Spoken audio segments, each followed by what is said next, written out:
Welcome back to my YouTube channel. સ્વાગત છે તમારું મારી યુટ્યુબ ચેનલ. ઘણા સમય પછી આજે વિડીયો બનાવવા જઈ રહ્યો છું.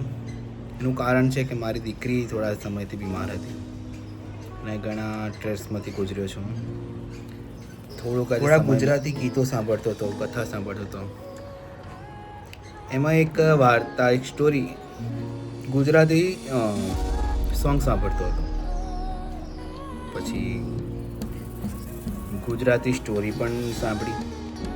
એમાં એક સ્ટોરી આજે ફરીથી મારા કાને આવી, જે ઘણા વર્ષો પહેલાં જ્યારે હું સ્કૂલમાં અભ્યાસ કરતો હતો એ સમયની એ સ્ટોરી છે. એક લવ સ્ટોરી છે જે હું આપ સમક્ષ રજૂ કરવા જઈ રહ્યો છું. મારા જીવનની સૌથી બેસ્ટ સ્ટોરીમાંથી એક સ્ટોરી છે જે મારા હૃદયની ખૂબ નજીક છે. કદાચ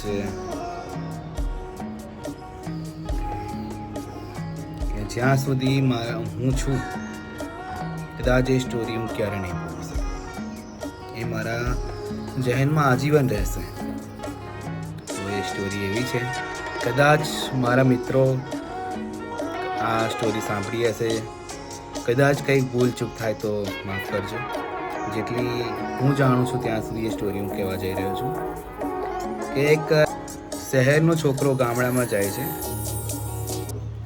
એના મિત્રના લગ્નમાં, અને ત્યાં એની નજર એક છોકરી પર પડે છે જે ખૂબ જ છોકરી એને ગમી જાય છે. રોજ સવાર સાંજ એને જોવા માટે છોકરો ખૂબ હેરાન થતો હોય છે, એની રાહ જોતો હોય છે. એ થોડાક સમય માટે પણ જો એ છોકરી આગી પાછી થઈ જાય તો એ આકુળ વ્યાકુળ થઈ જતો હોય છે. એટલે તો સમય જતાં વાર નથી લાગતી, અને ટૂંકમાં વાત કરીએ તો પછી જે છોકરો હોય છે એ પોતાના દિલની વાત એ છોકરી આગળ રજૂ કરવા જાય છે. એ કહે છે કે હું નથી જાણતો કે તમે મને પ્રેમ કરો છો કે નથી કરતા, પણ હું મારા દિલની વાત કહેવા જઈ રહ્યો છું કે હું તમને ખૂબ જ પ્રેમ કરું છું. એ છોકરો કહે છે કે સાંભળો, મારે તમને કંઈ કહેવું છે. દીકરી તો એ છોકરી કહે છે કે હા બોલો. છોકરો કહે છે કે ખોટું ના લગાડતા, પણ ઘણા સમયથી હું તમને જોઉં છું. તમે મને પસંદ આવ્યા છો અને હું તમને પ્રેમ કરું છું. હું નથી જાણતો કે તમે મને પ્રેમ કરો છો કે નથી કરતા. મને એ પણ નથી ખબર કે તમારા દિલમાં મારા માટે કાંઈ છે કે નહીં, પણ હું મારા દિલની વાત તમને કહેવા માંગુ છું કે હું તમને ખૂબ જ પ્રેમ કરું છું. એટલો પ્રેમ કે હું નહીં જણાવી શકું.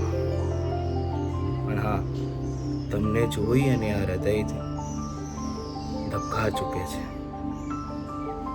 તમને જોઉં છું તો જિંદગી જીવવાનું મન થાય છે. તમને જોઉં છું તો દુનિયા ખૂબ સુંદર લાગે છે. આવું પરિવર્તન મારા જીવનમાં ક્યારે નથી થયું.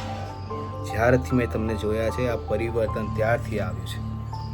એટલે હું તમને ખૂબ જ પ્રેમ કરું છું. તમારા જવાબની હું રાહ જોઈશ. તો એ છોકરી સામે જવાબ આપે છે કે દોસ્ત, આ જાણીને મને ખૂબ આનંદ થયો છે કે તું મને પ્રેમ કરે છે, પણ એક વાત તમને કહેવા માગું છું કે તમે જાણો છો કે આ ચશ્માની પાછળ મારી પાસે આંખો નથી. હું જોઈ નથી શકતી. હું તારી લાગણી, તારા પ્રેમને માન રાખું છું કે દોસ્ત, તું પહેલો એવો વ્યક્તિ છે કે જેણે મને પ્રેમનો અહેસાસ કરાવ્યો છે. એ છોકરી બીજું કહે છે કે દોસ્ત, મારા જીવનમાં તું પહેલો એવો વ્યક્તિ છે જેણે મને પ્રેમનો અહેસાસ કરાવ્યો છે, જેણે મને પ્રપોઝ કર્યો છે. પણ કદાચ તમે નહીં જાણતા હોય, પણ આ ચશ્માની પાછળ મારી આંખો નથી. હું આ દુનિયા નથી જોઈ શકતી. એટલે આપણા બંનેનો મિલાપ તો કદાચ નહીં થઈ શકે, પણ દોસ્ત મારું એક કામ કરીશ? તો છોકરો કહે છે કે હા બોલો. મને તારો ફોટો અને તારું સરનામું મને લખી આપ. ભવિષ્યમાં કદાચ મને કોઈ આંખો આપે, હું પહેલાં તારો ફોટો જોવા માંગીશ, તને જોવા માંગીશ કે કોઈ છોકરો હતો, કોઈ વ્યક્તિ હતું જેણે મને પ્રેમનો અહેસાસ કરાવ્યો હતો. તો છોકરો ગળગળો થઈ જાય છે, એનું હૈયું બેસી જાય છે, એ છોકરાનો અવાજ બેસી જાય છે. છોકરો એનો ફોટો આપે છે, ફોટા પાછળ એનું સરનામું આપે છે, ત્યાંથી જતો રહે છે. તો વાત તો ઘણી લાંબી છે, પણ ટૂંકમાં પતાવીએ છીએ. વર્ષો વીતતા વાર નથી લાગતી. 1-2 વર્ષ પછી એ જે છોકરી હોય છે એને આંખો મળી જાય છે. પછી નું ઓપરેશન થાય છે, એને આંખો મળી જાય છે. તો સમય જતાં વાર નથી લાગતી. એક બનાવ ફરી બને છે કે એ જે છોકરી હોય છે એને આંખો કોઈની મળે છે. તો જ્યારે એની આંખો પરની પટ્ટી કાઢવામાં આવે છે ત્યારે અચાનક યાદ આવે છે કે એના પર્સની અંદર એ છોકરાનો ફોટો રહેલો છે. તો ડૉક્ટરને કહે છે કે મારું પર્સ મને આપો. એમાં રહેલો એ ફોટો કાઢે છે અને યાદ કરે છે સમયને કે એક વ્યક્તિ એના જીવનમાં પ્રેમનો અહેસાસ કરાવ્યો હતો અને એણે કહ્યું હતું કે હું પહેલો તારો ફોટો જોઈશ. તો ડૉક્ટર એની આંખોની પટ્ટી કાઢે છે અને પહેલાં એ જે છોકરાએ પ્રેમનો અહેસાસ કરાવ્યો હતો એ ફોટો જોવે છે. 2 ઘડી જોઈ રહી છે કે આ વ્યક્તિ જેણે મને પ્રપોઝ કર્યો હતો, મને પ્રેમનો પ્રથમ અહેસાસ કરાવ્યો. પછી પોતાનો ચહેરો એ આઈનામાં જોવે છે. તો છોકરો થોડો દેખાવમાં કદરૂપો હતો અને છોકરી દેખાવમાં ખૂબ સુંદર હતી. છોકરીને અભિમાન આવે છે અને એ કહે છે કે હું આટલી બધી સુંદર છું, મને કોઈ પણ પ્રેમ કરી શકે છે. એમાં આ છોકરાએ મને પ્રેમ કર્યો, એમાં શું નવાઈની વાત છે? હું આટલી સુંદર છું કે કોઈ પણ છોકરો મને જોઈને મોહિત થઈ શકે છે. તો આ છોકરો પણ જોઈને મને મોહિત થઈ ગયો, એમાં કોઈ નવાઈની વાત નથી. તે પત્ર લખે છે કે દોસ્ત, તને આ વાત જાણીને ખૂબ આનંદ થશે કે મને આંખો મળી ગઈ. મેં તારો ફોટો જોયો, પણ દોસ્ત આપણા બંનેની જોડી જામે એવી નથી. એટલે મને ભૂલી જજે, બીજે લગ્ન કરી લેજે અને તું તારી જીવનમાં આગળ વધી જશે. મેં તારો ફોટો જોયો, તે મને પ્રેમનો અહેસાસ કરાવ્યો હતો, એ બદલ તારો ખૂબ ખૂબ આભાર. પણ આપણે બંનેની જોડી જામે એવી નથી. તું તારા જીવનમાં આગળ વધી જજે, ખુશ રહેજે.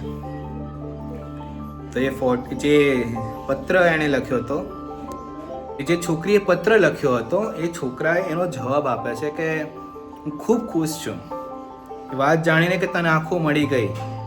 તે કહ્યું બધી વાતો માથે રાખીને બીજે લગ્ન બી કરી લઈશ, હું ખુશ બી રહીશ. પણ એક વાત તને કહેવા માંગુ છું કે તું મારી આંખોને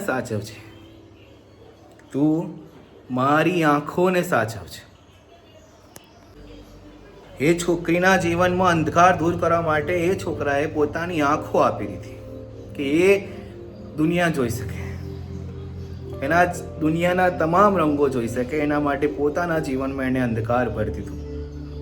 એટલે વધારે લાંબુ નહીં, પણ એક ટૂંકમાં મેસેજ એક નાના વાક્યમાં પૂરું કરી દે છે. એ કહે છે કે હું લગ્ન કરવા બી તૈયાર છું, તું કે હું આગળ બી વધી જઈશ, ખુશ બી રહીશ, પણ મેં મારી આપેલી જે આંખો છે એને તું સાચવજે. પ્રેમની પરિભાષા શું હોઈ શકે છે સાહેબ? શું હોઈ શકે છે? આ છોકરાએ પોતાના જીવનમાં અંધકાર કરીને છોકરીની જિંદગી રંગોથી ભરી દીધી. આ છે પ્રેમ, આ છે નિસ્વાર્થ પ્રેમ. અને એટલે જ આ જે સ્ટોરી છે હું જ્યારે પણ જોઉં છું, જ્યારે પણ સાંભળું છું, અહીંયા વાગે છે સાહેબ. જેને ચાહો છો એને મેળવી નથી શકતા, જેને મેળવો છો એને ચાહી નથી શકતા. કદાચ આ સ્ટોરી ઘણા લોકોએ સાંભળી હશે. એકવાર ફરી મેં કહી, આ સ્ટોરી જો તમને પસંદ આવી હોય તો લાઈક, શેર અને સબસ્ક્રાઈબ જરૂરથી કરજો. અને એક લાઈક તો બને જ છે આ પ્રેમની વાતને આભાર.